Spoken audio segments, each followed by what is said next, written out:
Bonjour et bienvenue sur Radio Cessort, votre podcast quotidien dédié à la cybersécurité. Nous sommes le lundi 18 mai 2026, j'espère que vous allez bien. Je suis Marc-Frédéric Gomez et au programme aujourd'hui nous avons deux avis du CERT-FR qui concernent Microsoft Azure Linux et Microsoft Edge, une publication du NCSC britannique sur l'usage de l'intelligence artificielle pour la recherche de vulnérabilités et une analyse du Sense Internet Storm Center documentant l'évolution du botnet Outlaw plus connu sous le marqueur de persistance MDR FCKR. Alors commençons par le premier avis de sécurité du CERT-FR qui a été publié ce lundi 18 mai. C'est l'avis CERT-FR 2026 AVI 608 qui concerne de multiples vulnérabilités dans Microsoft Azure Linux. L'avis consolide quand même 18 bulletins de sécurité de Microsoft datant du 3, 7 et 10 mai 2026, couvrant un ensemble de composants embarqués dans la distribution AZL3, notamment les bin utils, Core DNS, FIO, GDB, HTTPD, Python Minstune et Telegraph. On parle bien de Telegraph, pas Telegram, T-E-L-E-G-R-A-F. Le risque est qualifié de non spécifié par l'éditeur, comme par hasard. Formulation classique du CERT-FR lorsque les bulletins du MSRC ne détaillent pas l'impact. Les versions vulnérables et leurs versions correctives sont documentées avec précision dans l'avis. Par exemple, HTTPD, c'est la version 2.4.66.1 vers la 2.4.67.1 pour la correction, ou Core DNS qui est vulnérable sur la 1.11.4-15 vers la 1.11-4.16. Les opérateurs d'environnement Azure Linux sont invités à, entre guillemets, mettre à jour assez rapidement, grâce à leur propre calendrier de patch, la liste complète des 17 CVE. Bref. Vous l'aurez compris, on ne réfléchit pas. On patch.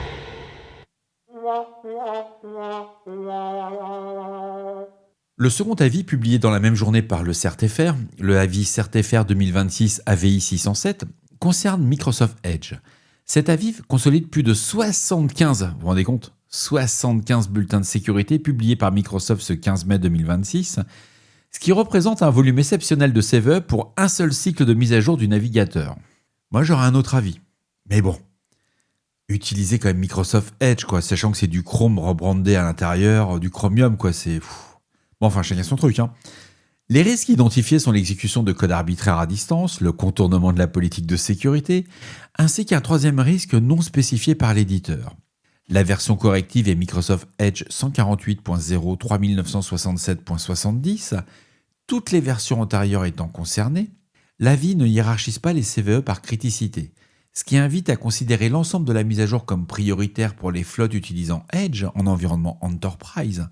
Les administrateurs Intune, Configuration Manager ou de toute autre solution de gestion de poste sont invités à pousser la mise à jour sans délai et à vérifier le déploiement effectif sur les postes via leurs canaux de reporting habituels. Généralement, quand l'agence vous dit qu'il faut patcher, c'est chaud tendu, Côté Radio Cessort, c'est rien du tout,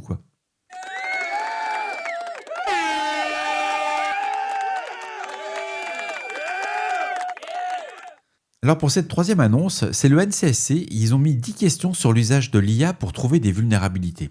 Ils commencent à poser les bonnes bases. Le NCSC britannique a publié le 11 mai 2026 un article signé par Ruth C., responsable du Vulnerability Management Group, intitulé « 10 questions to ask when using AI model for find vulnerabilities ». C'est hyper accessible, c'est activable, et le NCSC il dresse une liste de 10 interrogations préalables à l'usage de l'IA pour la recherche de vulnérabilités, en insistant sur le fait que la découverte de vulnérabilités ne suffit pas en soi à améliorer la sécurité, et qu'elle peut au contraire dégrader la posture défensive si l'organisation n'est pas en capacité de traiter les remontées. L'article rappelle que sur les 40 000 CVE attribués en 2025, seulement 400 environ ont été activement exploités selon le catalogue KEV de la CISA. Et il faut savoir qu'une quarantaine étaient des 0 day, donc vous voyez, de 40 000, on passe qu'à 40 sur des 0 day au moment de l'exploitation initiale. Cette mise en perspective constitue un signal fort en faveur des fondamentaux en asset management, dependency management et priorisation des patchs. Le NCSC recommande de combiner des capacités d'IA et d'expertise humaine plutôt que de substituer l'une à l'autre. C'est bien fait, c'est vraiment que du bon sens. Ça enfonce quelques portes ouvertes pour certains professionnels, mais Par rapport au nombre de chefs à plumes que nous voyons dans le monde de la cybersécurité, c'est plutôt pas mal de rappeler qu'une IA peut détecter des vulnérabilités, mais l'humain est hyper important. Il est au centre du système. Le Sens Internet Storm Center a publié le 15 mai un guest diary signé par Gokul Prema Tangavel, étudiant du programme Sens.edu. Il documente une nouvelle évolution du botnet Outlaw, connu sous le marqueur de persistance MDR-FCKR, entre le 14 et le 21 avril 2026. Un capteur d'E-Shield, c'est les sondes du Sens, a observé 24 adresses IP écrivant le SHA-256 dans des fichiers authorized_keys, des hashes restés inchangés depuis 2018.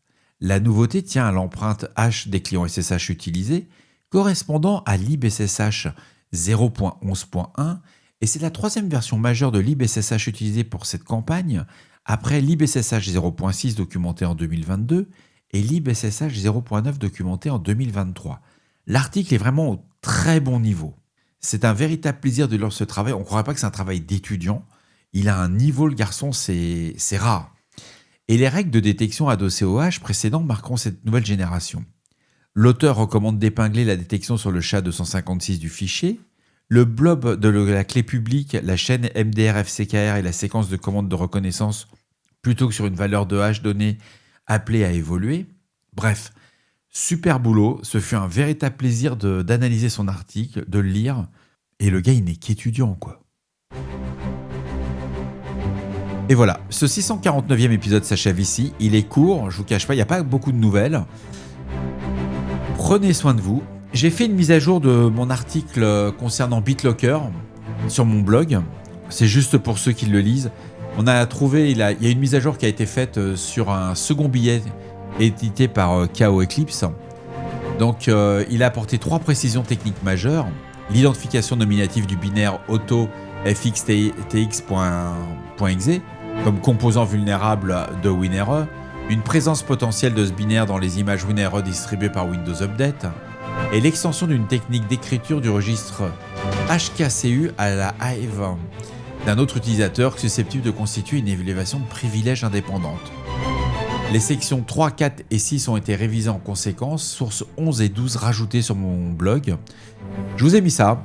Vous voyez, c'est ce qu'on appelle remonter de l'info, être factuel, toujours avoir la capacité à vérifier ce que raconte un incident responder. Il ne faut jamais l'oublier.